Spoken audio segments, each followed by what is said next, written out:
A very good day to all our viewers. Thanks so much for tuning in. You're watching Earnings Express with me, Stacy Pereira.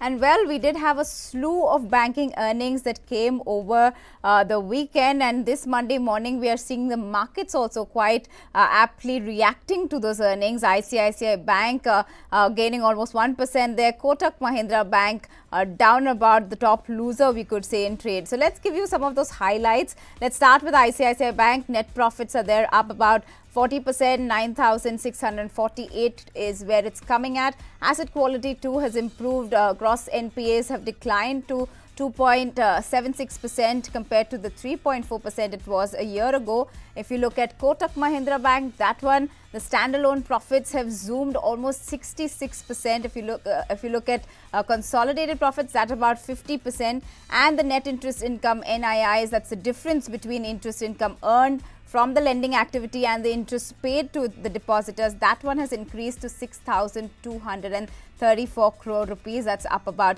33%. We also had Yes Bank, which posted its results, where the private lender saw only 10% growth in its profits. As if you compare that to what ICICI or Kotak has shown, well, but it has definitely shown great improvement in its asset quality, with the gross NPAs falling to a mere 2% compared to the 13.4% it was almost on a year-on-year basis.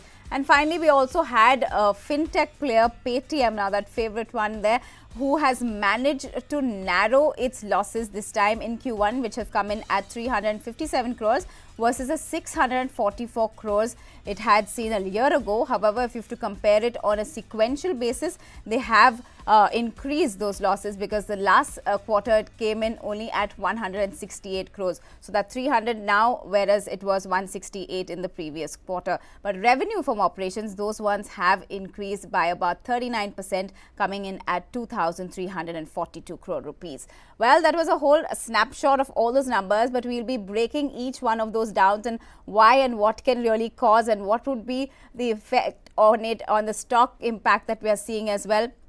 And to do all of that, joining me now is Vivek Mashrani, CFA, as also the founder of Technofunda Investing. Thanks so much, Vivek, for giving us your time and speaking with us here at Moneycontrol.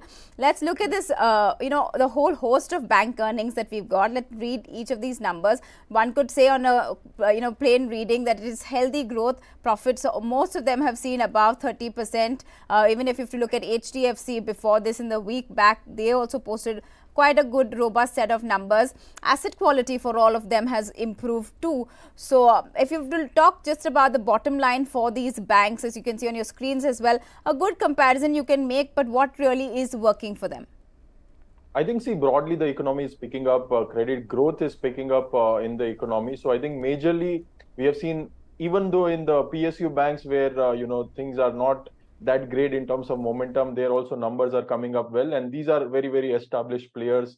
They've been very good in terms of controlling their asset qualities, and they are also benefiting. I think it's a sector tailwind which is benefiting all these players, and some of those who are really strong in terms of getting the market share and really aggressive in their footprints, they are getting even more benefit in terms of aggressively growing their bottom line. Right. Let's look at the asset quality particularly, because there were some concerns also about this, about how, unsecured or retail loans have increased. But these banks so far have managed to keep a cap on this, we could say. Could we say banks are in the pink of health as of now of what we're getting to see? Yeah, absolutely. I think that is a very valid point. I even recently heard a report where we were seeing that personal loans on an average have increased, so retail loans configuration, the personal loan percentage or the pie has increased over a period of time. And that is definitely a bit of concern, but I think it is very early to say whether this will really impact. And, all these things are linked with their credit score, and mostly these lending is happening to the salaried people and those who have a good credit history. So it is a wait and watch mode, but so far I think all these players have been able to control their asset quality in a nice way. There is a bit of concern, but not something which is too much worrisome at this point of time. But right, the significant jump in that retail book of banks, particularly credit cards, I think that is the one that is that worrying figure, as well as personal loans, like you were saying, because if you have to look at a broader comparison, credit card outstanding now somewhere has grown about 30%, whereas if you just look at what the banks are putting out their credit growth as a whole. The loan books, those are just in the average of about 15%. So should that be a matter to worry, or they are, well financed, that there shouldn't be an issue?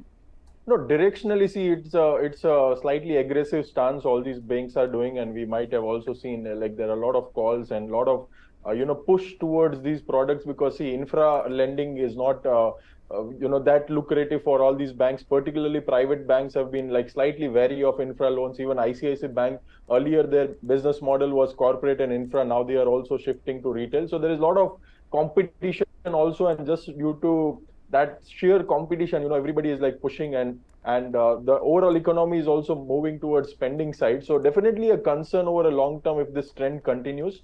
But so far, I think these players have been doing good in terms of controlling any kind of NPAs on these fronts. But what about, okay, let's look at, within the banking space, a couple of these smaller names, AU Small Finance Bank, RBL, all of them also doing really well compared to your bigger players. So where is that mix, and how should people be viewing the bigger players compared to these ones? Because obviously the smaller ones are definitely giving something, the price points and all of that are much more lucrative. The interest rates also that they are offering are much better. So how is one supposed to be playing these two, and what are the risks that one should keep in mind when looking at comparing these?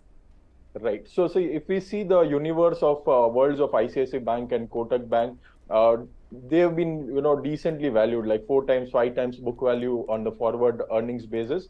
And these are some of the players where at least Kotak and HDFC Bank have been into time correction. They are catching up with the earnings. The valuation happened upfront because market had a confidence that they will ultimately grow and they will bring the earnings back. But some of these smaller names, right, as you mentioned, some of these players like Small Finance Bank, these have been high risk, high reward kind of plays, so they will move into cycles very, very quickly, and the swings of interest rates and overall credit growth will affect them much more. One more point to look at is, players like Kotak Bank, I like holistic portfolio, right? So they have insurance, they have asset management inside it, they have banking inside it. So it's like a broader play on the financial versus, these smaller players are very concentrated plays on the niches where they are operating in. So whenever the cycle is turning around, I think it's better to bet on these smaller plays, but you need to be congruent about the risk they are offering. And when the down cycle is there, you should have some kind of risk management or overall diversification strategy in your portfolio. Only then you should be playing it. So stability wise, yes, ICICI Bank, HDFC, Kotak will give you good stability but lower overall returns. But these players will be like giving good swings if you are able to manage your risk on the downside. Right.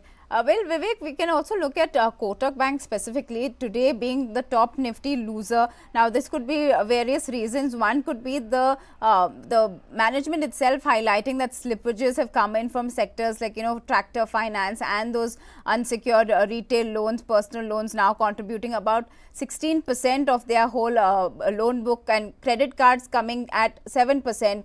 This for ICICI Bank also, this number really increasing now. So this whole disbursement recovery, is there some reason to worry when it comes to even the bigger players having this situation? Because this often disbursement and all of it normally it gives us clue of the state of the economy. So yes, we are saying we are in on that path to recovery already there, but could this be some reason to be concerned, or at least one should be watching out for these factors?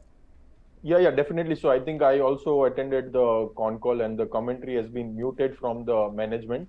And it is very important to be skeptical, particularly when you are at a higher valuation. See, if you have valuations in your favor, if overall you are getting into that re-rating zone and there are concerns, it's still fine, because you have still some margin of safety left. But in these kind of players, they are like priced to perfection, right? So any negative surprise will always take them down, and there will be a bit of correction and concern in terms of stock market price movements. So definitely Kotak, at least any which ways it has been into consolidation zone, and any negative surprise because it is fully priced in could be really bad for that particular play, right? And that is what we are at least witnessing for now.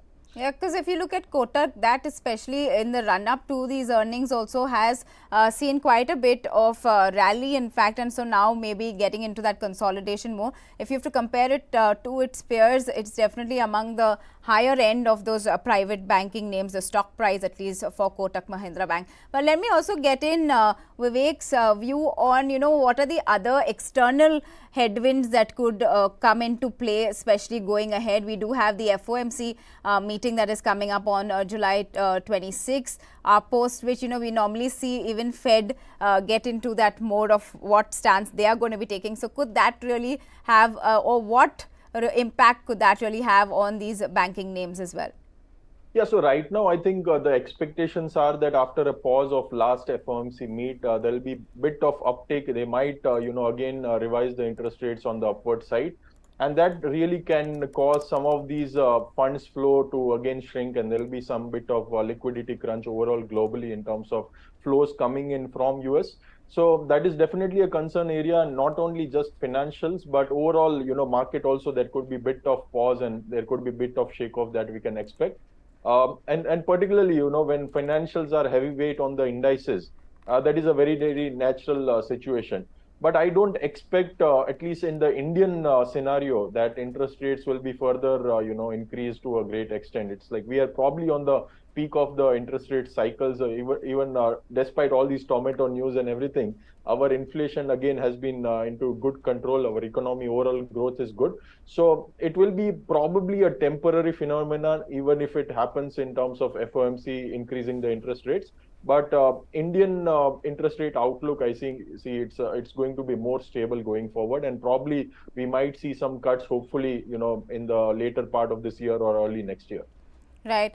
Let me also get a sense, we spoke a lot about the banks, but that one NBFC PayTM also put out its numbers, and that one has been in the eye of the storm if you have to look at the stock movement at least. But we could say the management has tried to push for that, path to profitability, or at least in achieving that in somewhat. So you've seen these losses narrow, but what is your view on whether this is something that is going to be sustainable? Because if you compare it on a Q-on-Q basis, they haven't really done much. The losses have increased. So how are you viewing PayTM, and especially post its results? What have they managed to achieve there?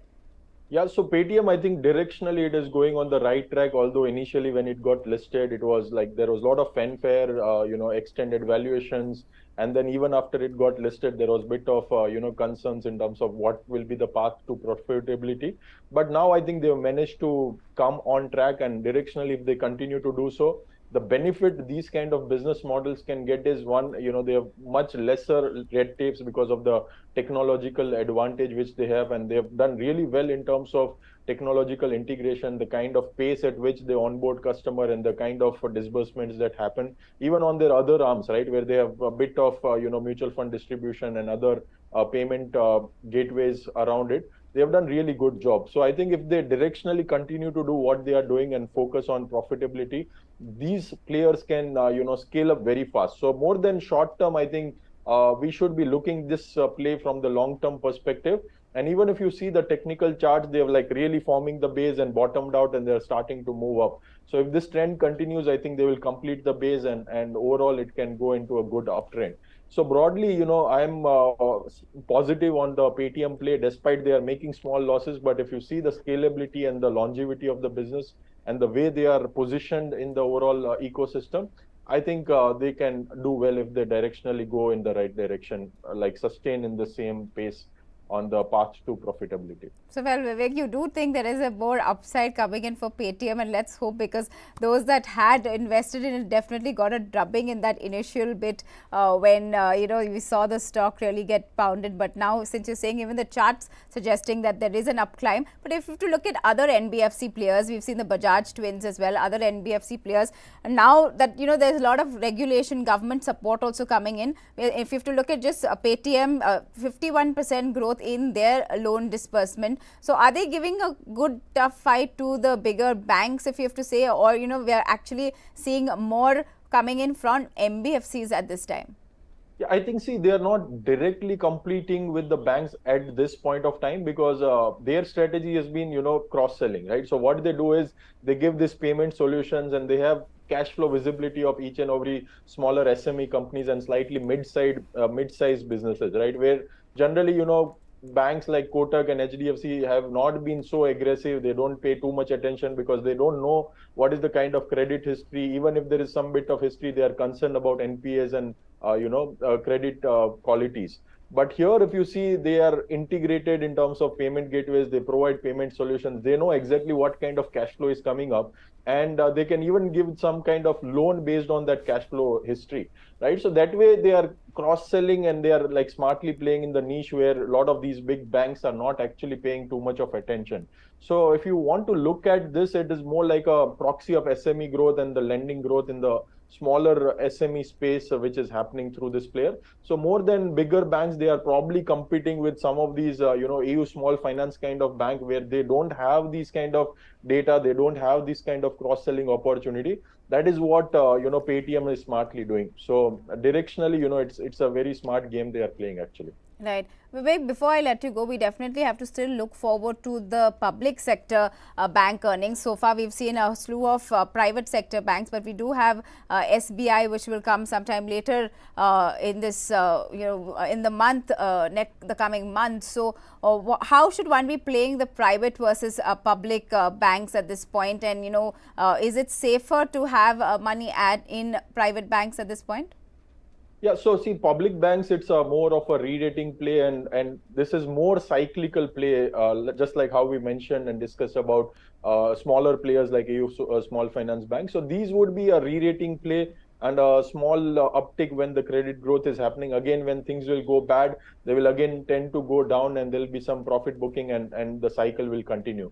So if somebody is looking for stability and long-term, compounding at a slightly lesser rate, I think better to play some of these larger names in private banks. But if somebody is like really good at playing the cycles and when the credit growth is picking up, they can participate in PSU banks.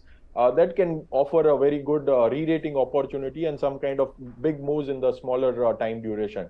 So that is how PSU banks should be played. And if you don't know anything about picking individual stocks, there are a lot of options like, say, Nifty, PSU Banks, ETFs are available. So you can have PSU Banks ETF and you can play that story. Technically, it is almost forming a base and it is almost about to break out on a weekly time frame charts. So I'm short term, I'm bullish on the PSU banking space as well. And they can also do well when this credit growth is picking up nicely overall. Right, like you were talking about the ETFs, is also the bank Nifty, and that one has been climbing, has been on a trot. Today, definitely looking at some bit of pressure because of what we're seeing with the other particular banking names. But how should one be playing the bank Nifty, and what are your readings of the resistance and support that could come for the bank Nifty?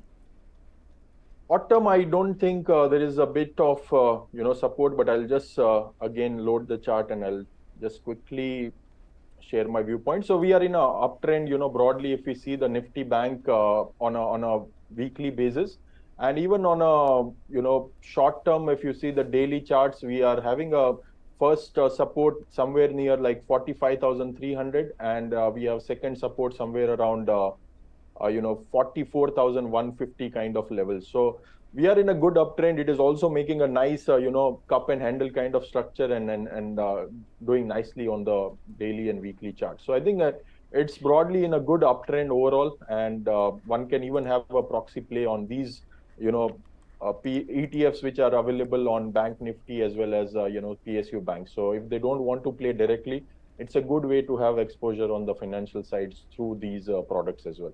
Right. Well, thank you so much there, Vivek Mashrani, speaking to us, founder of Technofunda, breaking down those banking numbers, giving us details of which sector, which specific stocks we could be looking at, or if not the stocks, then which of these indices could actually work for us. But those are the numbers coming out from the banking space, and we'll be getting you more when we have more numbers from the PSU banks and all the other earnings that are lined up ahead. For all of you all that have tuned in, thanks so much.